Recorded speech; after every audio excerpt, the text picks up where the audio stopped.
Assalamualaikum warahmatullahi wabarakatuh. Salam sejahtera untuk kita semua. Om Swastiastu, Namo Buddhaya, salam kebajikan. Di sini, saya Eka Aprilia Ningrum sebagai moderator akan memperkenalkan teman-teman saya dari Gugus Kutai.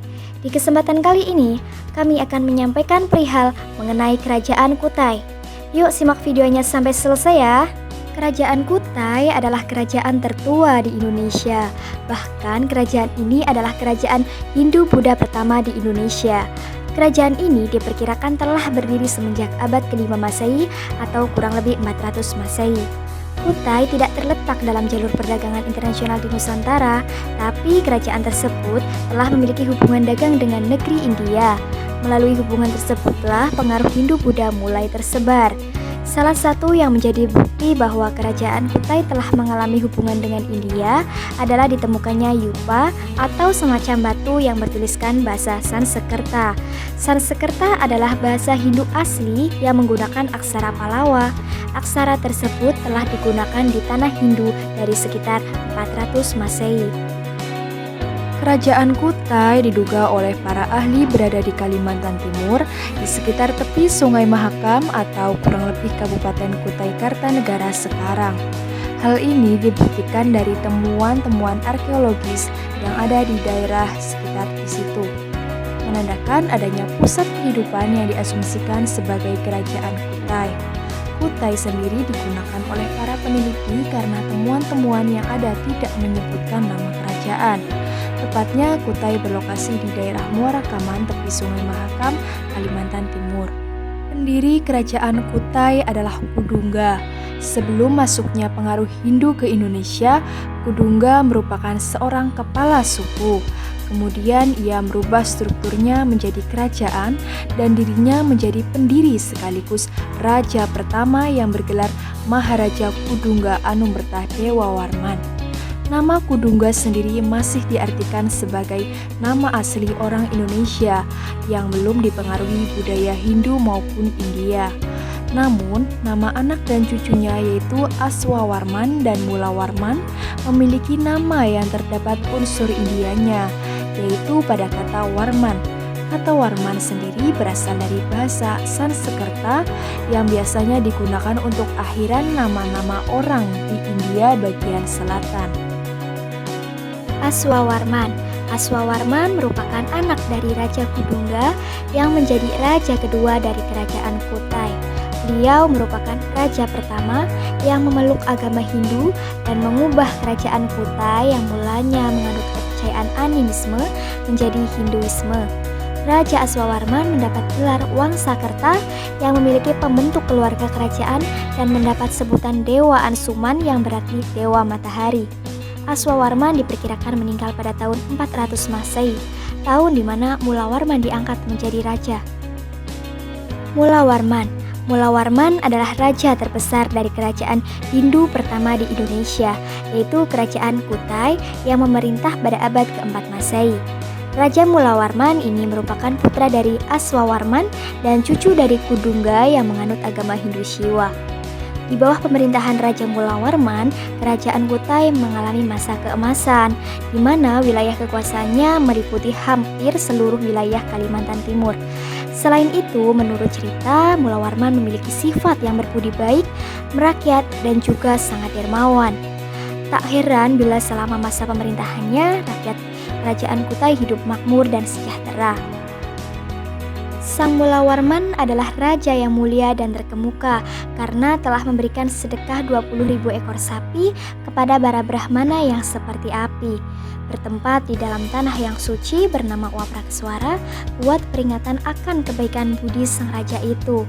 Tugu ini dibuat oleh para Brahmana yang datang ke tempat ini.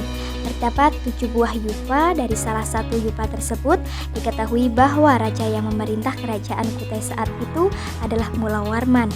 Namanya dicatat dalam yupa karena kedermawanannya menyedekahkan 20.000 ekor sapi kepada kaum Brahmana.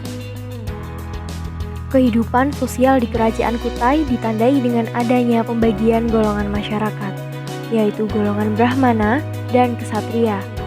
Golongan Brahmana menduduki status paling tinggi, menguasai bahasa Sanskerta dan juga huruf Pallawa. Golongan kesatria terdiri atas kaum bangsawan atau para kerabat kerajaan.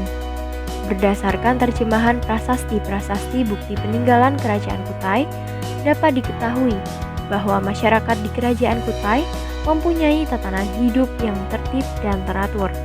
Sedangkan kepercayaan yang dianut oleh Kerajaan Kutai yaitu agama Hindu Shiva. Kehidupan politik Kerajaan Kutai dapat diketahui dengan adanya raja-raja yang pernah memerintah di Kerajaan Kutai. Raja yang pertama yaitu Raja Kudungga yang tentunya merupakan raja pertama di Kerajaan Kutai. Kemudian jabatan selanjutnya dipegang oleh anaknya yaitu Asmawarman yang memperluas wilayah kekuasaan Kerajaan Kutai. Setelah itu, Kerajaan Kutai diambil alih oleh anak Asmawarman yaitu Raja Mulawarman yang pada saat pemerintahannya mengalami masa keemasan.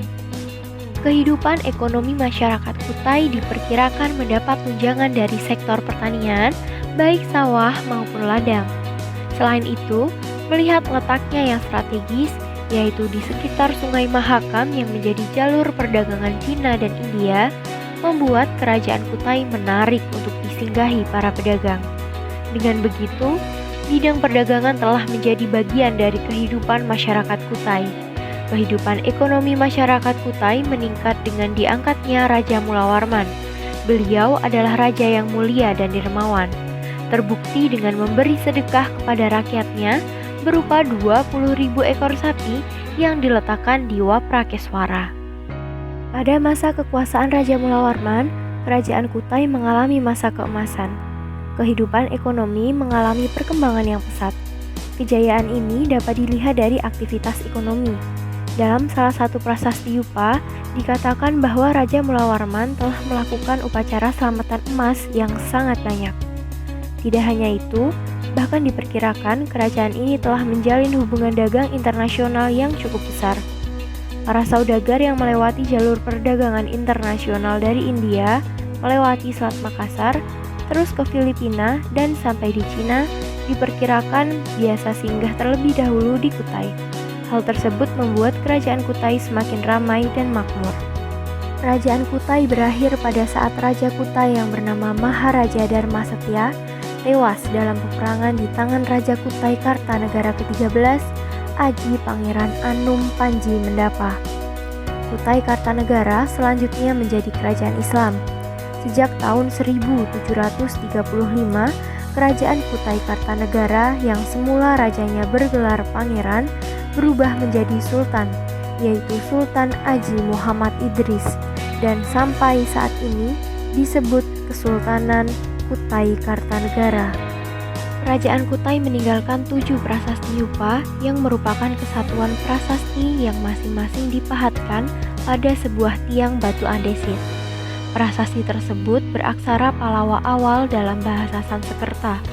Yupa adalah tiang batu atau tugu berukuran kurang lebih 1 meter yang ditanam di atas tanah. Pada tiang batu ini terukir prasasti dari Kerajaan Kutai yang dianggap sebagai sumber tulisan tertua di Indonesia. Yupa memiliki 3 fungsi utama, yaitu sebagai prasasti, yang kedua sebagai tiang pengikat hewan untuk upacara korban keagamaan, dan sebagai lambang kebesaran raja. Nah, mungkin hanya itu saja yang dapat kelompok kami sampaikan. Kurang lebihnya mohon maaf, dan juga terima kasih sudah menonton. Assalamualaikum warahmatullahi wabarakatuh.